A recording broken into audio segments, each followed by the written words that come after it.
보좌에 앉으신 아버지께 찬양과 경배를 올려드립니다. 각 사람의 마음이 아버지께로 향하게 하시고 우리의 생명이 아버지께 드려진 바 되게 하여 주시옵소서. 예수님 이름으로 기도드리옵나이다. 아멘. 아멘. 오늘 말씀 히브리서 12장입니다. 히브리서 12장 22절로 24절입니다.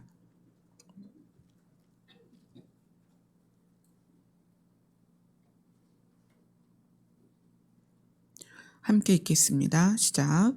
그러나 너희가 이른 곳은 시온산과 살아계신 하나님의 도성인 하늘의 예루살렘과 천만 천사와 하늘에 기록된 장자들의 모임과 교회와 만민의 심판자이신 하나님과 및 온전하게 된 의인의 영들과 새 언약의 중보자이신 예수와 및 아벨의 피보다 더 나은 것을 말하는 뿌린 피니라.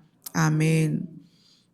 우리가 이 본문을 통해서 하늘에 기록된 장자들의 모임이라는 새로운 개념을 우리가 알아가고 있습니다. 하나님은 이스라엘 백성 가운데서 장자를 택해서 너는 내 것이다 이렇게 말씀하셨어요. 근데 우리에게 뭐라고 하셨냐면 너희는 택한 족속이다 이렇게 말씀하세요.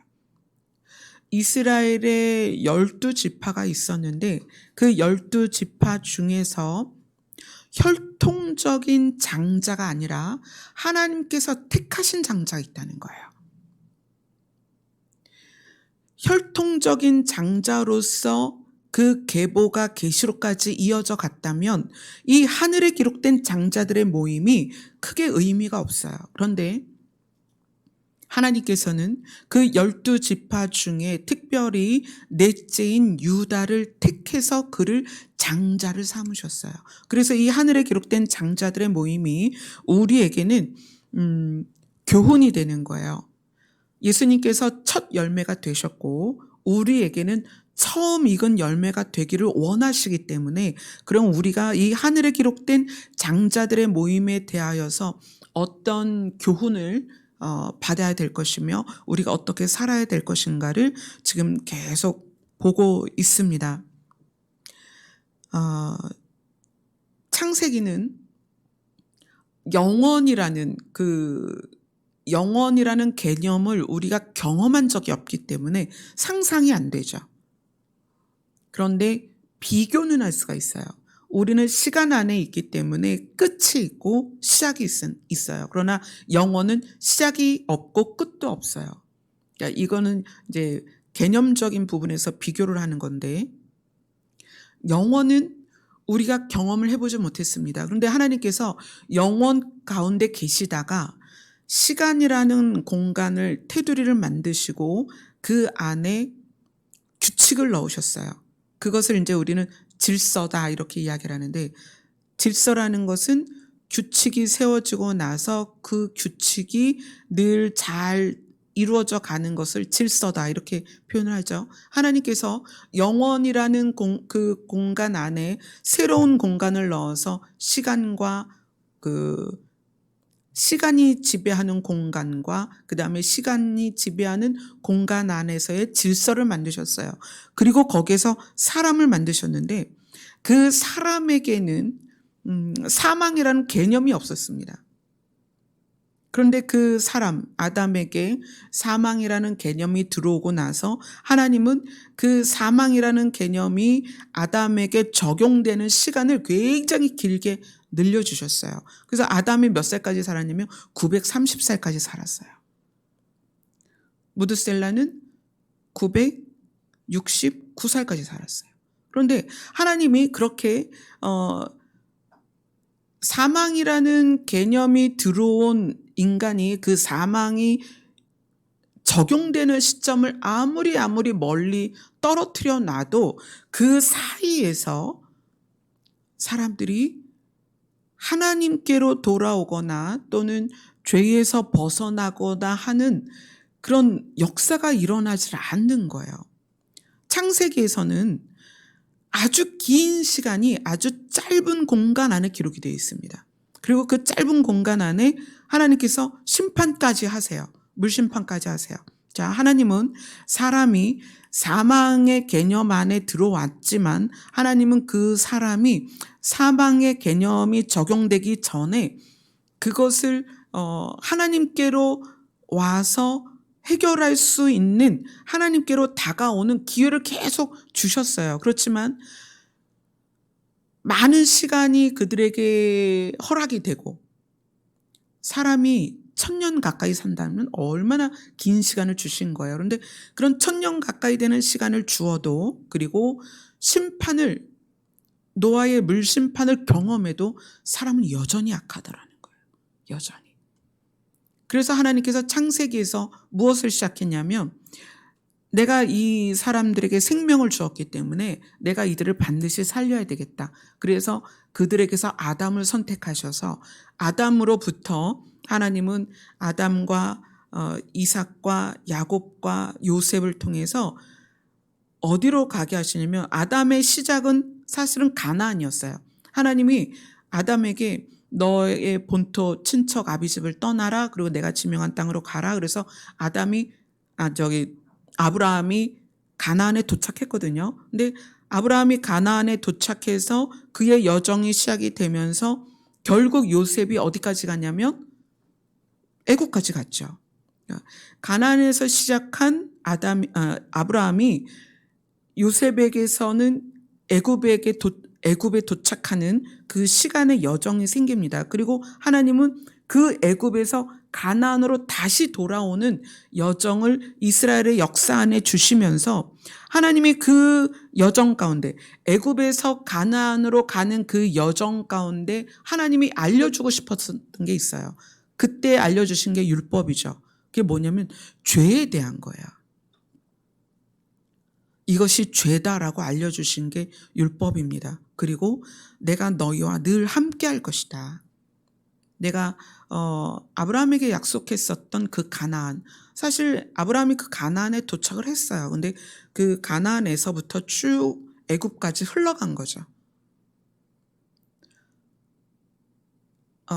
아담이 에덴에서 태어났지만 결국 저주받은 땅으로 간 것처럼, 아브라함이 약속의 땅 가나안에서 시작해서 아브라함과 이삭과 야곱과 요셉을 통하여 어디까지 갔냐면 애굽까지 갔다는 거예요. 근데 요셉이 애굽에 들어간 것은 죄에 의한 결과거든요. 누구의 죄예요? 형제들의 죄예요. 형제들의 죄. 그래서 그 애굽에 도착한 그 이스라엘의 무리를 하나님이 다시 가나안으로 돌려보내고 이끌어 가시면서, 하나님은 그 과정에서 죄에 대하여 깨닫게 하시고, 그 다음에 내가 너희와 함께 하고 있다라는 것을 계속 알려주십니다. 그래서 이 여정 가운데 리더였던 사람이 모세였죠. 근데 그 모세가 죽을 때가 몇 살이었냐면 120살이었어요. 그리고 그 다음 이어서 가나안에 들어가는 일을 감당했던 여호수아는 몇 살에 죽었냐면 110살에 죽었어요. 근데 그 모세가 시편 90편에서, 그게 이제 모세가 지은 시편이에요. 모세가 무슨 얘기를 하냐면 사람의 평균 연령을 70이다라고 정해줘요. 그리고 강건하면 80이다.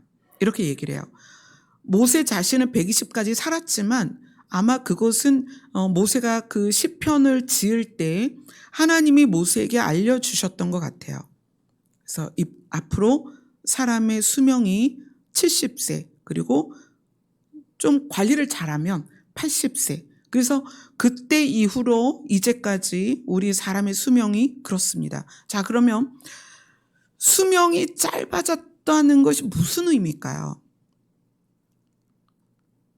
수명이 짧아졌다는 의미는 우리에게 많은 시간이 주어진다고 해서 죄의 문제가 해결되지 않는다는 거예요. 아담에게서, 그들의 후손에게서 하나님은 그걸 경험하셨습니다. 사람들에게 수천 년에 가까운 시간을 주어도 사람들이 죄에서 자유로울 수 없고, 온 인류가 코에 호흡이 있는 모든 생물이 죽는 심판을 경험해도 죄를 해결하지 못하는 거예요. 하나님은 그걸 아셨던 거예요.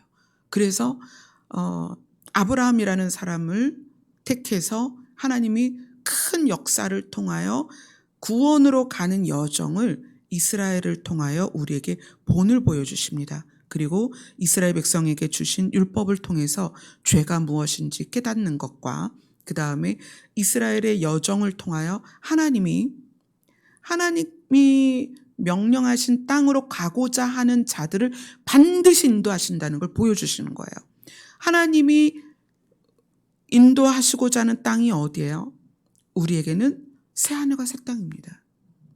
산자들의 땅이고 기쁨의 땅이고 언약의 땅이고 약속의 땅이에요. 그게 새하늘과 새 땅이에요.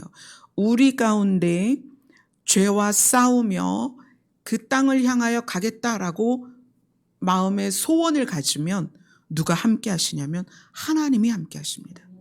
그 길은 반드시 하나님이 함께 하십니다. 이스라엘 백성을 통해서 하나님이 그 여정을 보여주셨어요. 우리는 우리에게 시간이 많다고 해서 죄의 문제를 해결할 수 있느냐? 그렇지 않습니다. 우리가 기적을 경험한다고 해서 죄의 문제가 해결이 되느냐? 구원에 가까워지느냐? 그렇지 않습니다. 무엇만이? 하나님과 동행하는 것만이 그게 가능하다는 거예요.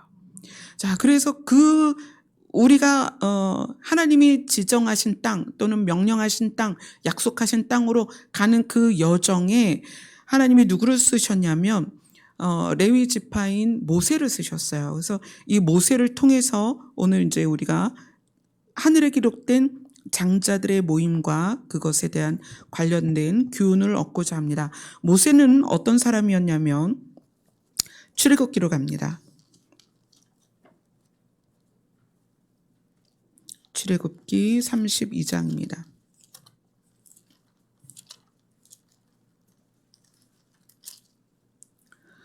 출애굽기 32장 30절로 32절입니다. 같이 읽습니다. 시작. 이튿날 모세가 백성에게 이르되 너희가 큰 죄를 범하였도다. 내가 이제 여호와께로 올라가노니 혹 너희를 위하여 속죄가 될까 하노라 하고 모세가 여호와께로 다시 나아가 여짜오되 슬프도소이다. 이 백성이 자기들을 위하여 금신을 만들어 쌓으니 큰 죄를 범하였나이다. 그러나 이제 그들의 죄를 사하시옵소서. 그렇지 아니하시오면 원하건대 주께서 기록하신 책에서 내 이름을 지워버려 주옵소서. 모세가 이스라엘 백성을 리드하는 그 리더의 역할을 감당하면서 이 모세 안에 어떤 마음이 있었냐면 이 백성이 하나님께서 원하시는 그 땅으로 가는 과정에서 내가 생명을 걸어야 되겠다라는 각오가 있었던 거예요. 그래서 금으로 송아지를 만들었었던 이 사건 앞에서 이스라엘을 향한 모세의 마음은 그런 거였습니다. 내가 이들을 위해서 대신 죽을 수만 있다면, 이들의 죄를 위해서 내가 대신 죽을 수만 있다면 하나님 차라리 나를 죽이고 이 이스라엘 백성을 살려주시옵소서. 이런 고백을 하는 거예요. 모세는. 자, 그 다음에 모세의 모습을 또 볼 수 있는 데가 민수기입니다. 민수기 11장입니다.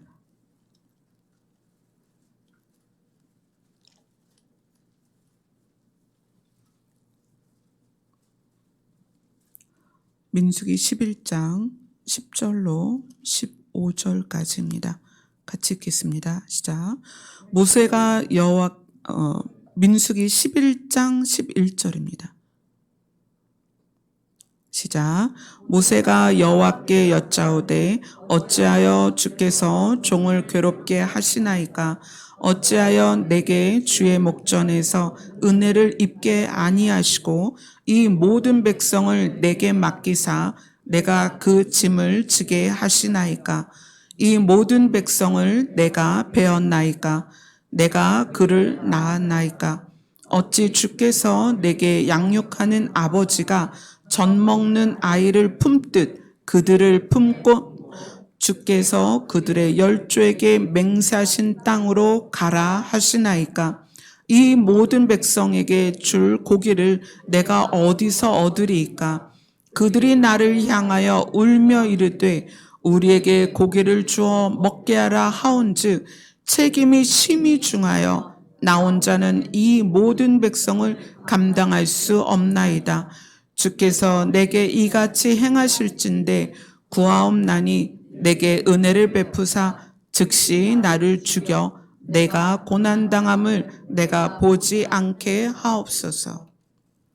이 부분은 마치 모세가 자기 신세를 한탄하는 것 같지만 이 안에 있는 구구절절히 고백한 이 내용이 모세의 진심이었다는 거예요. 내가 이 모든 백성의 짐을 지고 있습니다. 이게 모세의 고백이었어요. 내가 지금 이 모든 백성의 짐을 대신 지었습니다. 내가 이들을 베어서 이들을 낳진 않았지만 아버지가 젖먹는 아이를 품듯 내가 그들을 품에 품고 주께서 그들의 열조에게 맹세하신 땅으로 가라 하시니 내가 이들을 내 가슴에 품고 그 땅으로 가고 있습니다. 그런데 이 백성이 고기를 먹고 싶다고 합니다. 내가 이 많은 백성에게 줄 고기를 어디서 구할 수 있겠습니까? 만약 내가 이 고기를 구할 수 없다면 차라리 내가 죽었으면 좋겠습니다. 무슨 마음이죠? 이 백성들에게 고기를 먹고 배불리 먹여주고 싶은 거예요. 왜냐하면 그들이 나를 향하여 울며 이르되 우리에게 고기를 주어 먹게 하라. 이게 무슨 마음일까요?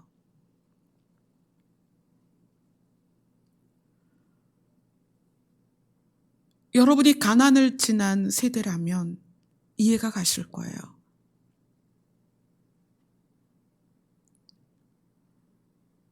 제가 그런 시기가 있었어요.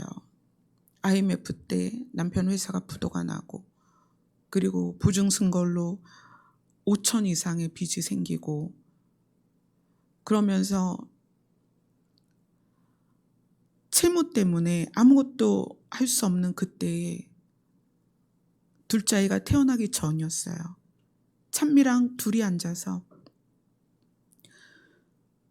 1,000원의 그 야쿠르트가 3줄이 묶여 있어요. 그러니까 이제 5개, 15개, 그리고 초코파이 한 통 있었어요. 그걸로 둘이 일주일을 지났어요. 남편이 어느 날 그러더라고요. 남편이 이제 회사가 부도나서 아침에 눈 뜨면 회사 갔다가 밤늦게 오니까 남편이 며칠 지나서 그러더라고요. 야, 너네는 왜 밥을 안 먹냐? 쌀이 없다고.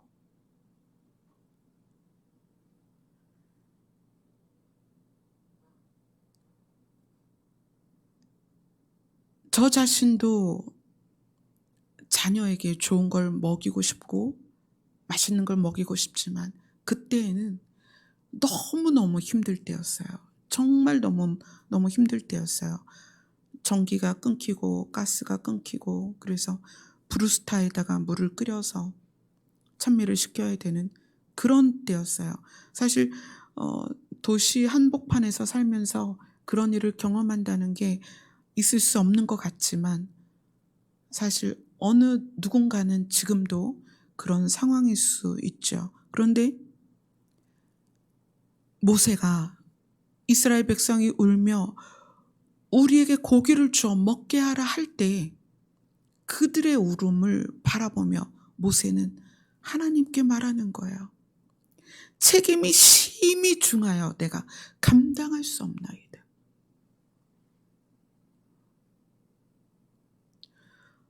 하나님이 이렇게 해서 내가 이들을 데리고 왔는데 하나님 책임지세요. 이게 아니라 자기가 가지고 있는 이 책임이 너무 무겁다는 거예요. 왜 무겁죠? 책임을 느낀다는 거예요. 그 마음에.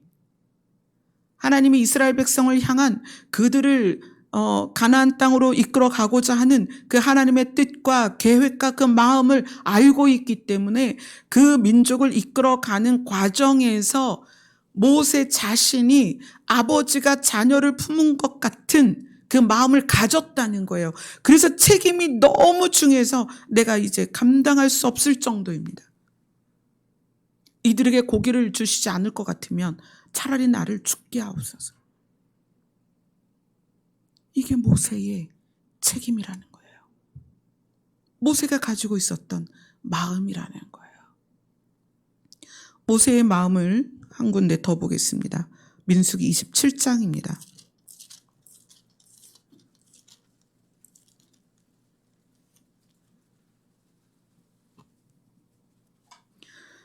민수기 27장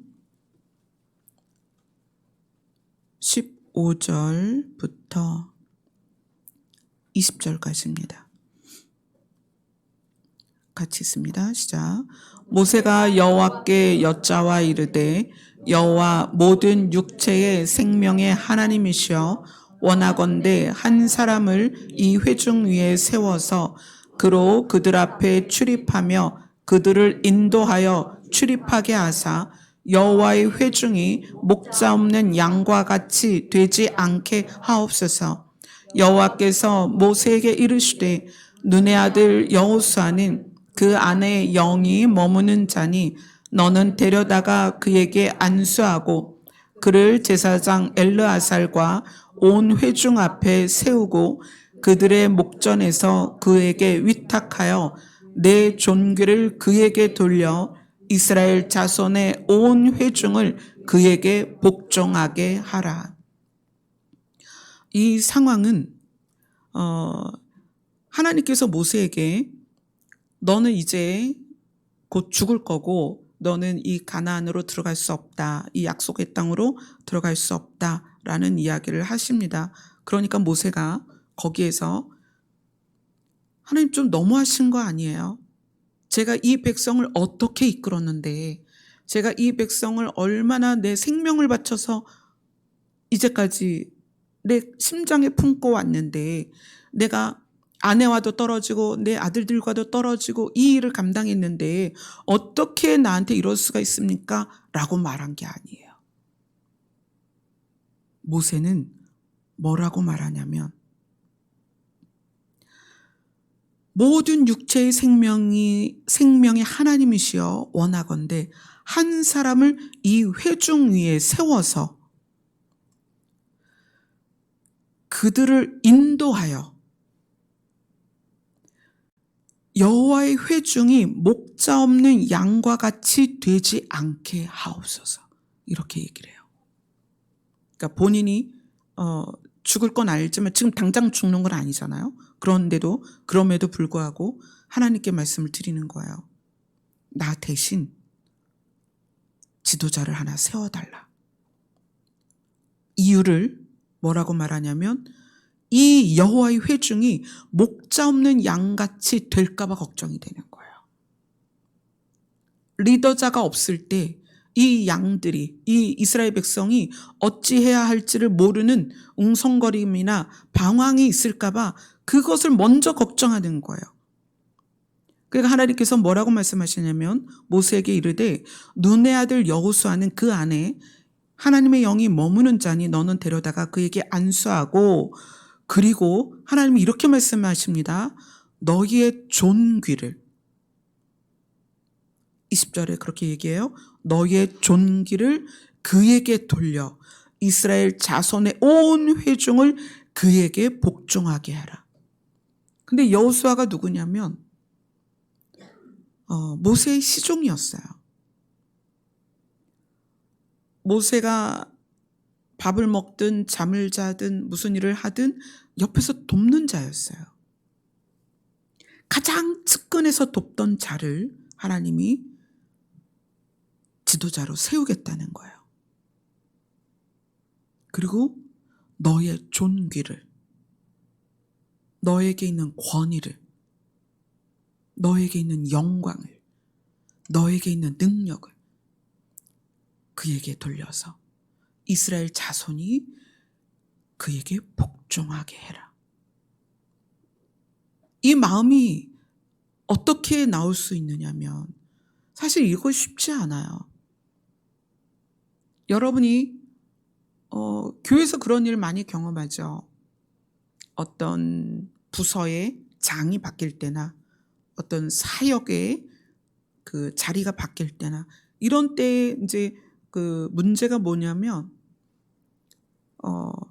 내 자리를 놓지 않고 싶고 또는 그 자리에서 내려올 때 마치 내가 밀려난 것 같고, 그죠?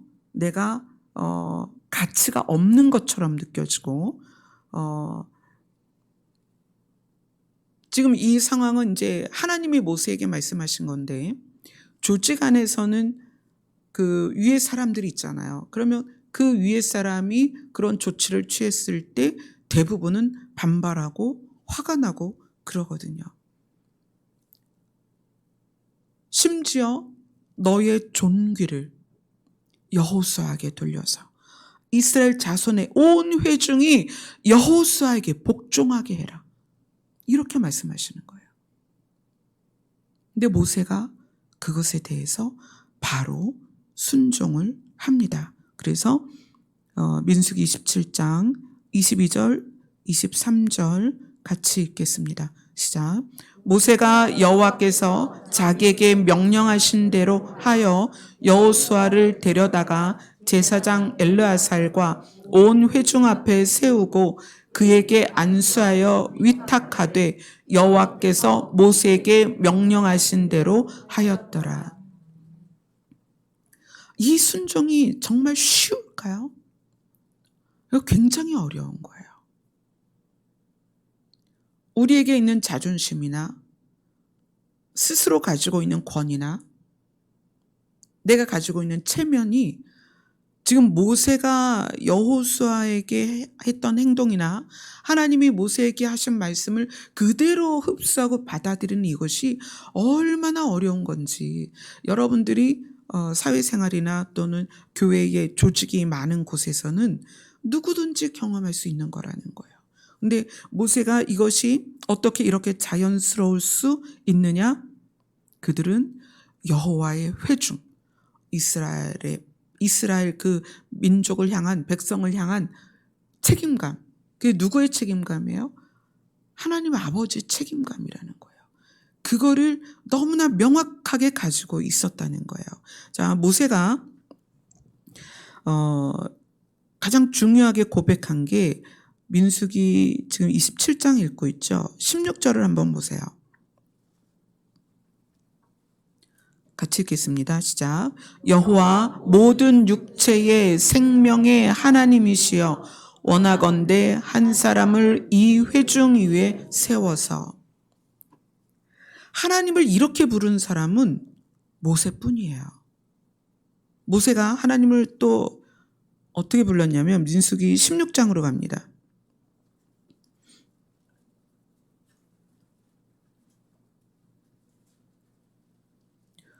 민수기 16장 22절입니다.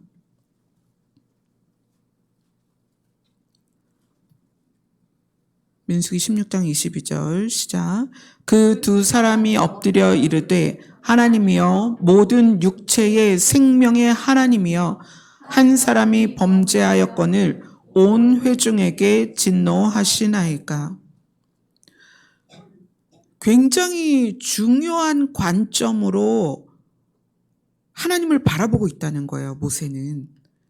그러니까 모세가 이스라엘의 리더가 될 수 있었던 이유는 하나님이 누구신지를 명확하게 알았다는 거예요. 하나님이 누구시냐면 모든 육체의 생명의 하나님이시다. 이건 바꿔 말하면 모든 육체는 하나님의 것이다. 아멘. 모든 육체의 생명은 하나님이 주관하신다. 아멘. 그래서 모세가 애굽에서 광야로 도망갈 때 그 애굽에서 마지막 사건이 사람을 죽이는 사건이었어요. 그리고 광야로 도망가서 거기서 40년을 지내면서 그가 하나님에게 이 출애굽의 명령을 받기까지 다루어지면서 그리고 이 모세가 하나님을 만나면서 깨달은 게 이거였던 거예요. 모든 육체의 생명의 하나님. 그래서 그가 이스라엘 백성을 데리고 애굽에서 가나안으로 가는 그 힘든 여정 가운데 그 한 사람 한 사람에 대한 책임을 느꼈다는 거예요. 왜냐하면 그의 생명도 하나님의 것이요. 아멘. 바꿔 말하면 이 사람의 주인도 하나님이시고 이 사람의 주인도 하나님이시라는 거예요. 그러면 이 모세 입장에서 하나님의 것을 맡았기 때문에 누구 하나도 가볍게 할 수 없고 누구 하나도 소홀히 할 수 없고 누구 하나도 자기 마음대로 할 수가 없는 거예요. 이것을 깨달았기 때문에 모세가 이스라엘 백성을 이끌어 가면서 온유할 수 있었던 거예요. 각 사람을 대할 때. 여러분, 이거는 여러분 자신이 그 마음 안에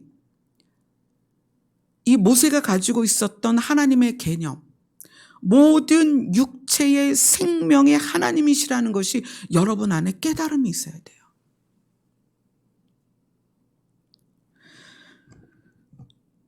자, 우리가 이제 어디로 가냐면 민수기 3장으로 갑니다.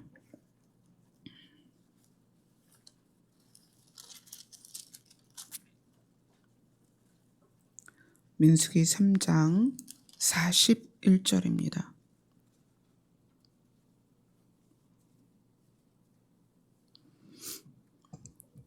같이 읽습니다. 시작. 나는 여호와라. 이스라엘 자손 중 모든 처음 태어난 자 대신에 레위인을 내게 돌리고 또 이스라엘 자손의 가축 중 모든 처음 난 것 대신에 레위인의 가축을 내게 돌리라.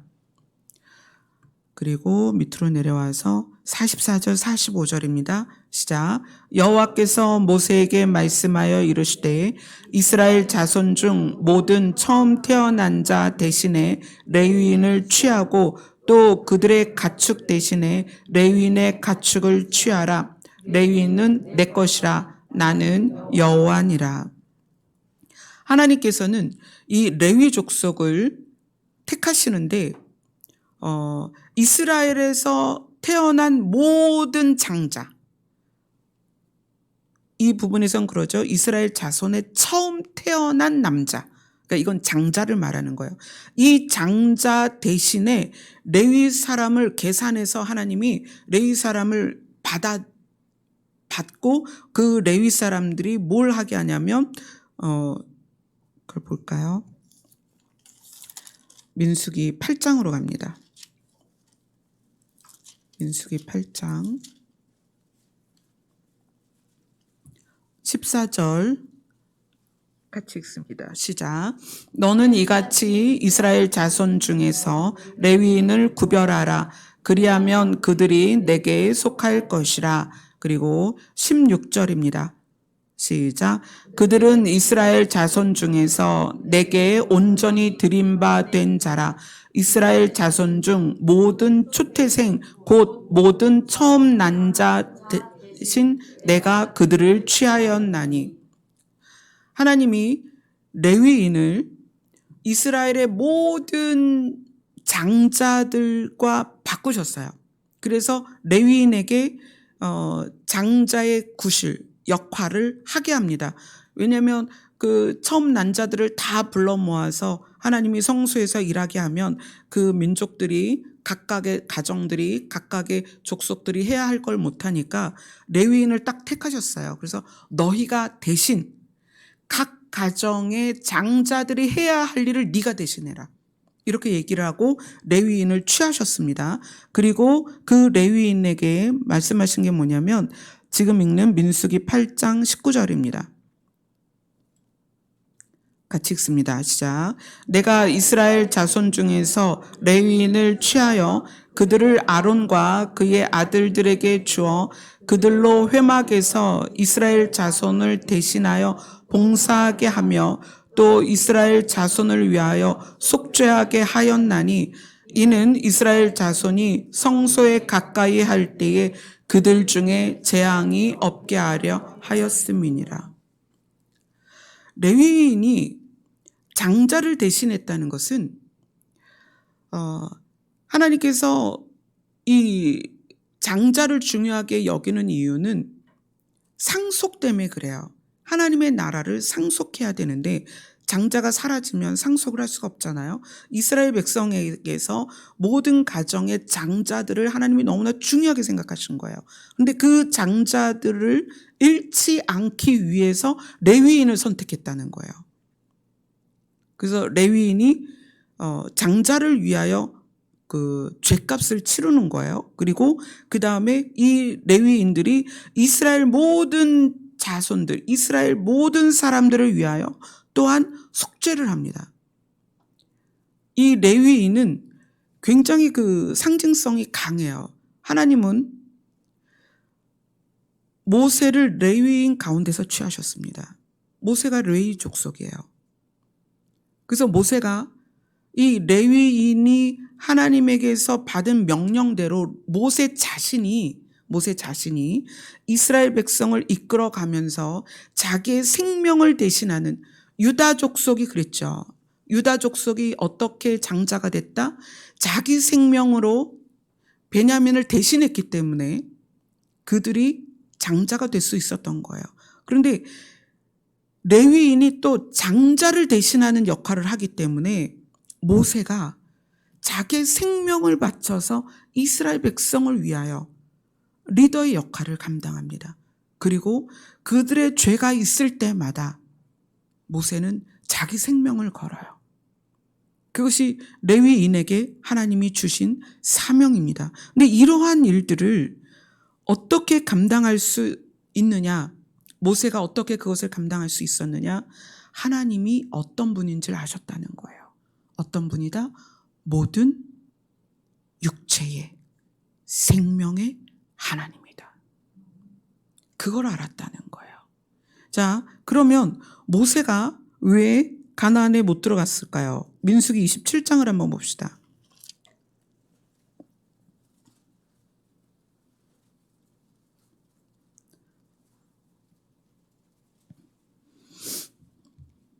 민수기 27장 12절부터 14절까지입니다. 같이 읽습니다. 시작. 여호와께서 모세에게 이르시되 너는 이 아바림 산에 올라가서 내가 이스라엘 자손에게 준 땅을 바라보라. 본 후에는 내 형 아론이 돌아간 것 같이 너도 조상에게로 돌아가리니 이는 신광야에서 회중이 분쟁할 때에 너희가 내 명령을 거역하고 그 물가에서 내 거룩함을 그들의 목전에 나타내지 아니하였음이니라. 이 물은 신광야 가데스의 무리바 물이니라. 하나님께서 정말 하나님이 누구신지 알고 그리고 하나님의 그 책임감을 가지고 사역했던 모세가 가나안에 들어갈 수 없다고 말씀을 하시면서 그 이유를 말씀하세요. 신광야에서 회중이 분쟁할 때, 무엇 때문에? 물이 없다고 분쟁할 때, 그래서 그것 때문에 모세를 죽이려고 하고 그럴 때에 하나님께서 그들에게 물을 주라고 하십니다. 반석을 명하여 물을 줘라 그래요. 근데 모세가 그때 어떻게 했어요? 그 백성들을 향해서 이렇게 얘기하죠. 내가 너희를 위하여 물을 내랴. 그 광야의 여정에 지치고 지친 모세가 화가 나서 그 백성을 향하여 소리를 지릅니다. 그리고 화가 나서 지팡이로 반석을 막 두드려요. 근데 하나님이 그 모습을 보면서 내 거룩함을 그들의 목전에 나타내지 아니하였다. 이렇게 얘기해요. 거룩함은 우리에게서 나타나는 분위기가 아니에요. 우리가 거룩하면 분위기 같잖아요. 분위기.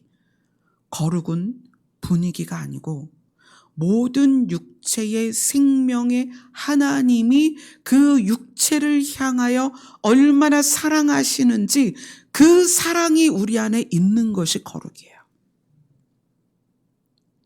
하나님의 거룩은 모든 육체의 생명의 주인이신 하나님이 그들을 사랑하시는 그 모습이에요. 그게 거룩입니다. 근데 모세가 그때에 그렇게 잘 그 마음을 지켜오던 모세가 그 마음을 잃고 그 회중을 향하여 화를 내고 소리를 지르고 지팡이를 두드릴 때 하나님이 그에게서 말씀하시는 거예요. 내가 저들을 얼마나 사랑하는지 네가 잊었느냐. 내 거룩함을 그들의 목전에서 나타나지 아니하였다. 어떤 경우는 이제 이게 너무 가혹하다 할 수가 있어요. 아니 40년 광야길에서 모세가 얼마나 고생했어요. 그런데 어떻게 이 한 가지 사건으로 가나안을 못 들어가게 할 수가 있을까요? 이거 너무 가혹하죠. 그런데 하나님의 백성, 모든 육체의 생명의 하나님이신 그 하나님께서 자기가 사랑하는 자들을 그 약속한 땅으로 들여보내는 것이 하나님의 얼마나 간절한 소원이었는지 그 증거를 한번 보도록 하겠습니다. 자, 민수기 1장입니다. 민수기 1장에 보면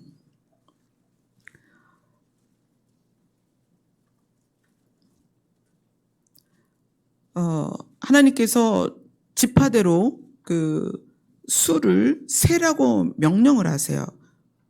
그 명수대로 계수를 해라 이렇게 명령하시는데 민수기 1장 3절을 같이 읽습니다. 시작. 이스라엘 중 20세 이상으로 싸움에 나갈 만한 모든 자를 너와 아론은 그 진영별로 계수하되. 자, 12지파 중에서 그 사람을 세는데 20세 이상으로 싸움에 나갈 만한 모든 자를 계수를 해라. 그래서 그렇게 쭉 계수를 합니다. 인구를 세는 데 있어서 조건이 뭐였냐면 20세 이상으로 싸움에 나갈 만한 자. 이게 계수하는 조건이었습니다. 자, 그런데 민수기 3장으로 갑니다.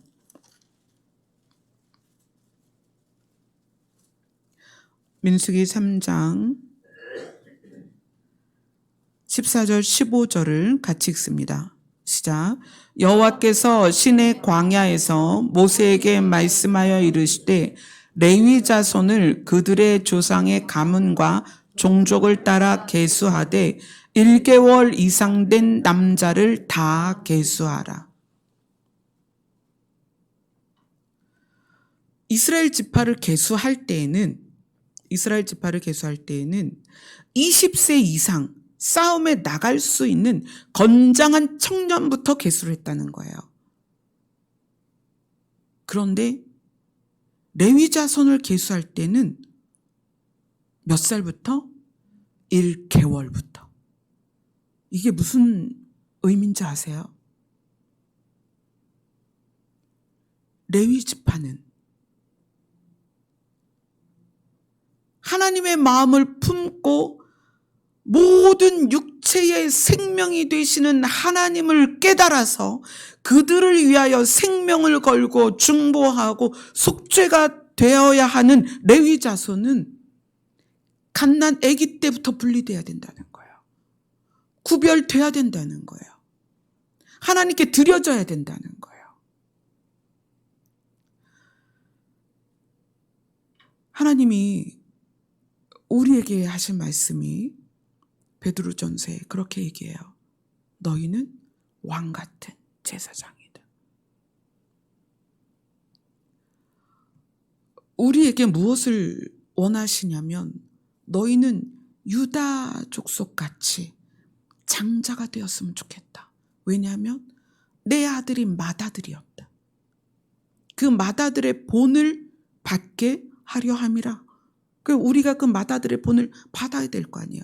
우리가 유다 족속같이 우리의 지체, 가족들을 위해서 생명을 걸 수 있어야 됩니다. 그리고 우리에게 왕 같은 제사장이라고 말씀하신 것은 우리가 모세와 같이 레위 지파와 같이 태어나면서부터 1개월 때부터 우리는 구별되어야 된다는 거예요. 그 구별이 어떻게 가능하다? 하나님이 누구신지를 아는 거예요.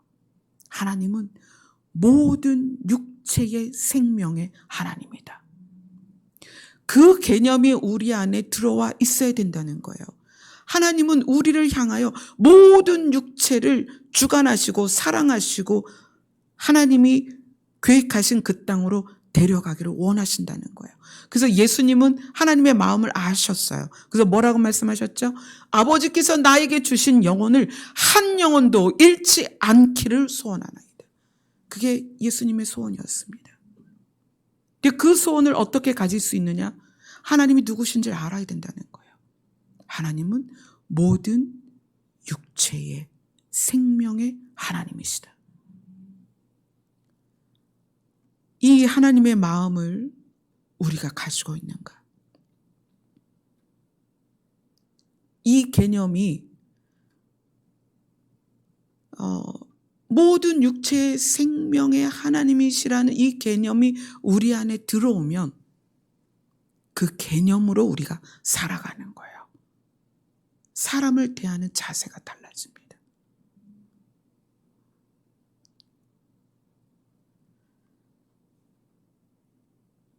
저는 이 말씀들을 준비하면서 저 자신이 더 처절해졌어요.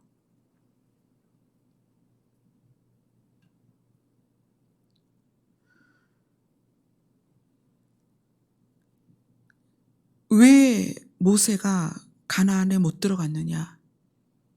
그 마음을 잃었기 때문이에요.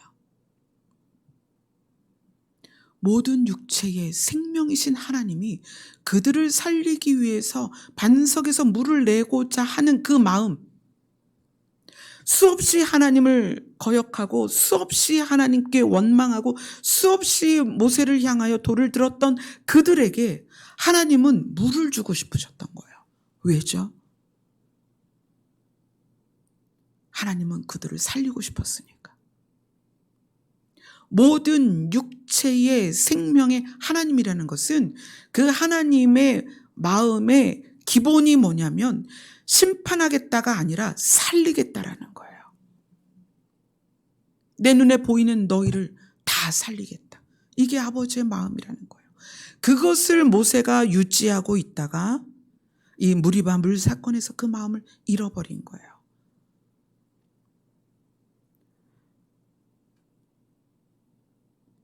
그 하나님의 마음을 소유하면 삶이 달라집니다. 사람을 대하는 자세와 태도와 언어와 표정과 눈빛이 다르다는 거예요. 좋고 싫음도 아니고 내 생각과 맞고 틀리고도 아닙니다. 하나님의 마음으로 사람을 대하는 거예요. 우리가 살면서 수없이 선택해야 되고 결정을 해야 되죠. 말을 하는 것도 선택을 우리가 해야 되고요. 어떻게 대할 것이냐도 우리가 결정을 해야 돼요. 내 스스로. 그래서 선택하고 결정한 대로 언어가 나오고 표정이 나오고 행동이 나오고 눈빛이 나오는 거예요. 우리에게서. 각자에게서. 근데 우리 안에 모든 육체의 생명의 주관자이신 하나님에 대한 개념이 들어와 있으면 어떻게 누구에 대하여 함부로 대할 수 있겠냐는 거예요. 성경이 말하는 고아와 과부와 죄인들과 연약한 자들에게 대하여서도 우리가 어떻게 가볍게 여기고 업신여기고 그럴 수가 있겠냐는 거예요. 그래서 예수님이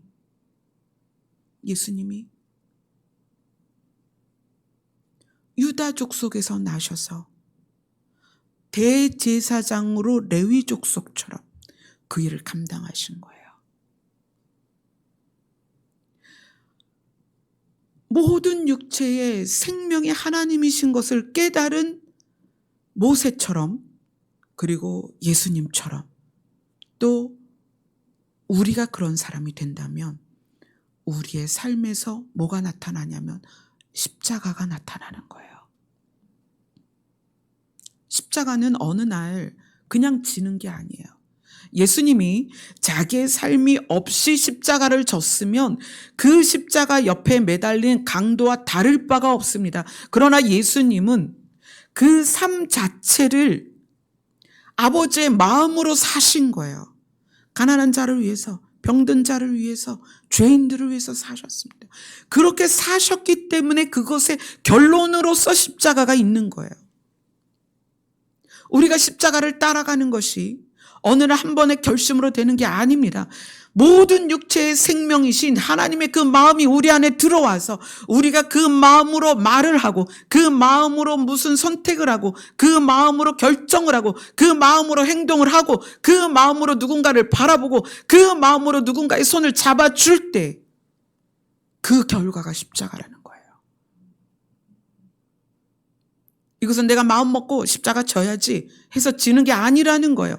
무엇에서 시작한다? 아버지의 마음에서 시작하는 것이다. 모든 생명의 주관자이신 하나님이 생명에 대하여 얼마나 존귀하고 얼마나 귀하게 여기시는지, 그들을 얼마나 사랑하시는지 그 사랑을 거룩이라고 말씀하시는 거예요.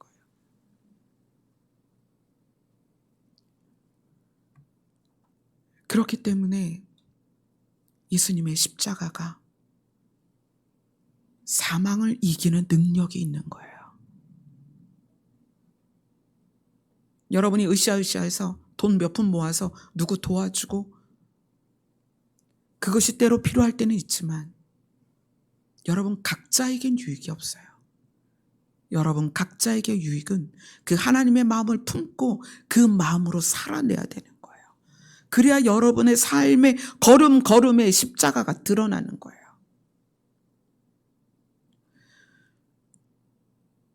제가 여기서 1년이면 100번이 넘는 설교를 합니다.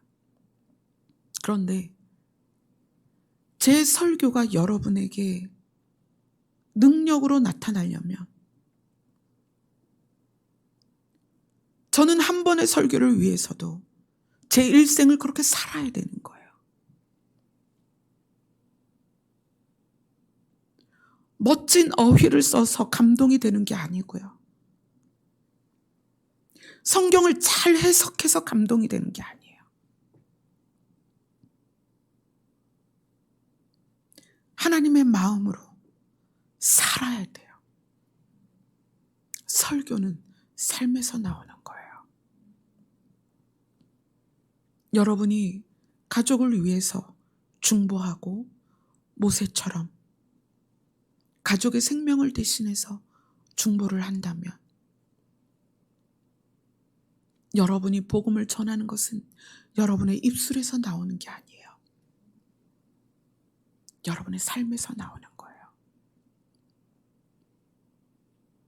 우리의 삶, 한 시간 한 시간, 하루, 일주일, 한 달, 또는 1년, 이 삶이 모든 육체의 생명이 되시는 하나님을 깨닫고 생명을 대할 때 거기에서 복음의 능력이 나타나는 거예요. 그래서 저는 이 본문을 대하면서 제 자신이 더 처절해지는 거예요. 하나님은 왜 모세를 가나안에 들어가지 못하게 했을까? 우리에게 왕같은 제사장이 된 여러분에게, 왕같은 제사장이 된 저에게 교훈을 주시는 거예요. 모든 육체의 생명을 주관하시고 그들을 사랑하시는 아버지의 마음을 잃지 말라는 거예요. 그것을 잃는 순간에 모세는 자기 백성을 향하여 이를 드러냈어요. 그 아버지의 마음을 잃어버리는 그 순간에 자기가 생명책에서 이름을 지워지기를 간구하며 살려낸 그 백성을 향하여 잡아먹을 듯이 이를 드러냈다는 거예요. 그래서 하나님은 모세를 향하여 우리에게 교훈을 주기 위해 가나안에 들어갈 수 없다라고 말씀을 하신 거예요.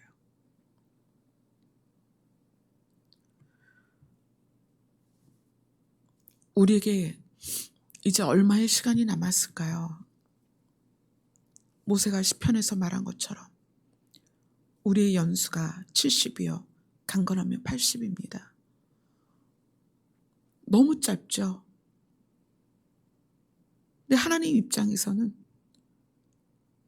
빨리 우리를 그분의 나라로 데려갈 수 있으니까 어쩌면 연수를 짧게 하신 것도 그런 마음이실 것 같아요. 이 저주받은 땅에서 너희들 그만 고생하고 나의 나라로 와라. 그런데 아버지의 나라로 가는 그 과정, 그 길이 아버지의 마음을 소유해야 된다는 거예요. 예수님이 그 본을 우리에게 보여주셨어요. 저는 오늘 설교가 여러분에게 부담이 됐으면 좋겠습니다. 부담을 느끼셔야 돼요. 제가 이 본문 때문에 처절하게 주님 앞에서 부담을 느끼는 것처럼 여러분은 여러분의 가족을 위하여, 여러분이 중보하고 있는 여러분의 식구들을 위하여 부담을 가지셔야 됩니다.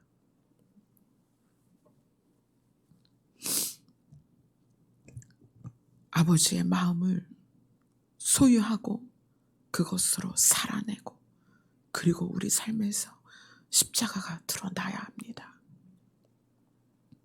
왜냐하면 우리를 그래서 먼저 부르신 거거든요. 처음 익은 열매로 우리를 부르셨어요. 그 이스라엘 백성 가운데에서 모세를 부르셔서 그에게 그 민족을 맡기신 것처럼 우리에게 많은 사람들을 맡기셨어요. 이제 우리가 그 일을 감당을 해야 되는데 그것이 아버지의 마음을 알지 못하면 할 수가 없다는 거예요.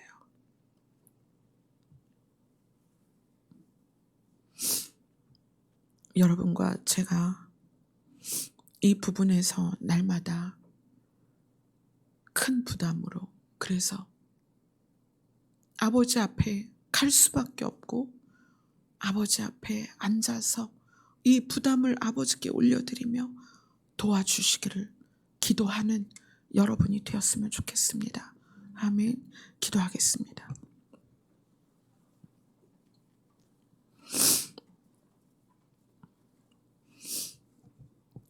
예수님은 우리 모두의 맏아들이 되어주셨고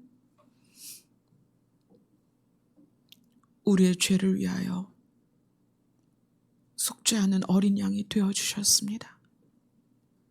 그래서 우리가 아버지께로 갈 수 있는 길을 열어주셨습니다. 또한 하나님은 우리에게 우리의 가족들과 형제들과 친지들을 맡겨주셨습니다. 우리가 아버지의 마음으로 우리의 삶에서 아버지의 마음을 드러내며 그들 또한 우리와 함께 하나님이 약속하신 그 땅으로 갈 수 있도록 중보자여 남의 짐을 대신 지는 자로서의 삶을 살아가게 하여 주시옵소서. 예수님 이름으로 기도드리옵나이다. 아멘. 모든 육체의 생명의 근원이 되시는 하나님의 변함없는 사랑을 찬송하겠습니다.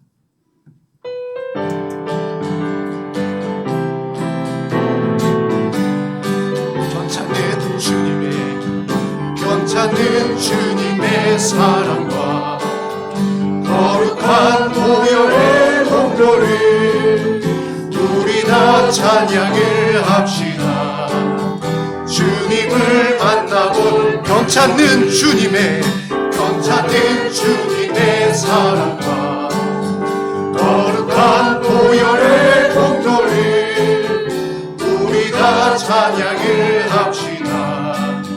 주님을 만나볼 때까지 예수는 우리를 깨끗해 하시는 주시니 그의 피 우리를 눈보다 더이게 하셨네. 우리를 깨끗해 한 피는 무궁한 생명의 물일세.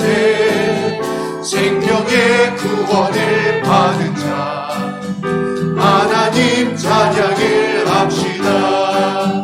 예수는 우리를 깨끗해 하시는 주시니 그의 피 우리를 눈보다 더이게 하셨네.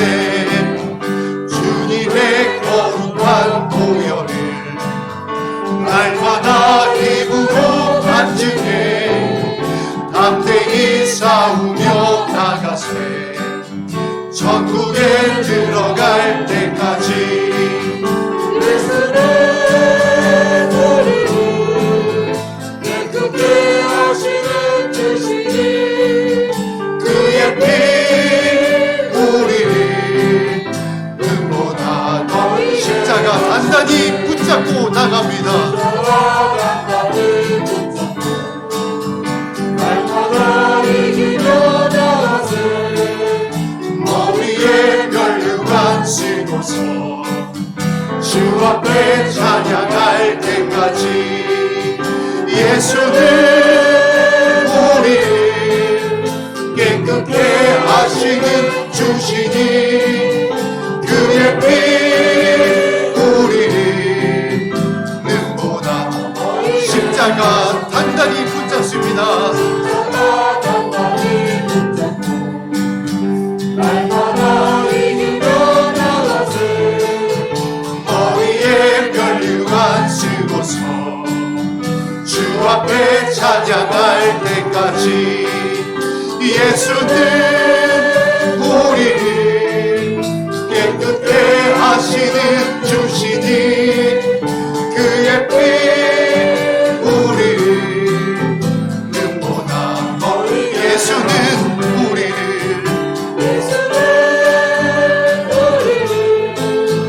깨끗게 하시는 주시니 그의 피 우리를 눈보다 보이게 하신 예수님은 우리를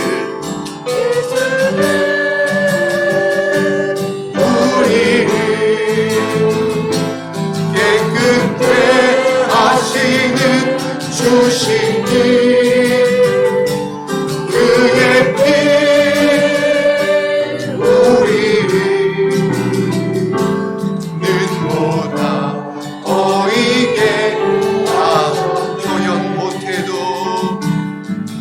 다 표현 못해도 다 표현하리라. 다 고백 못해도 나 고백하리라. 나 알 수 없어도 나 알아가리라. 나 닮지 못해도 나 닮아가리라. 표현 못해도 나는 표현합니다. 다 고백 못해도 아버지의 사랑을 알기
모든 생명의 근원이 되시는 아버지, 그 사랑을 알게 하여 주옵소서.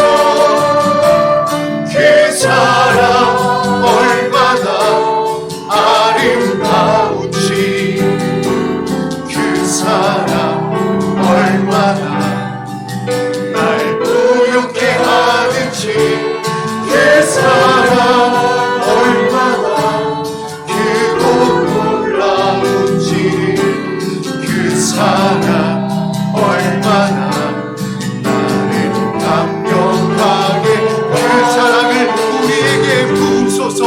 그 사랑, 그 사랑 얼마나 아름다운지, 그 사랑 얼마나 날 부욕해 하는지, 그 사랑 얼마나 크고 놀라운지, 그 사랑 얼마나 나를 감격하게 하는지.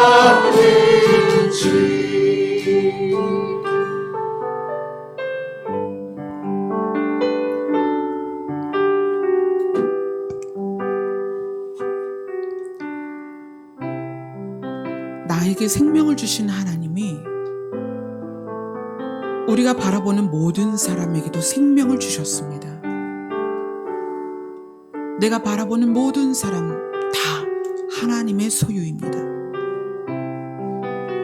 그 아버지의 마음을 안다면 내가 사람을 대하는 눈빛과 태도와 말투와 자세가 반드시 바뀌어야 합니다. 그게 되지 않으면 우리의 믿음은 바르게 가고 있는 게 아닙니다. 오늘 우리가 주님 앞에서 아버지의 마음을 구하세요. 아버지께서 모든 소유된 생명들을 얼마나 사랑하시는지 그 사랑을 여러분이 아버지로부터 배우셔야 합니다. 그리고 그 사랑에 물들어서 그것이 우리의 삶에 드러나야 합니다. 그 부담을 여러분들이 매일매일 느끼셨으면 좋겠습니다. 주님, 도와주시옵소서. 아버지의 마음을 소유할 수 있도록 도와주시옵소서. 기도하겠습니다.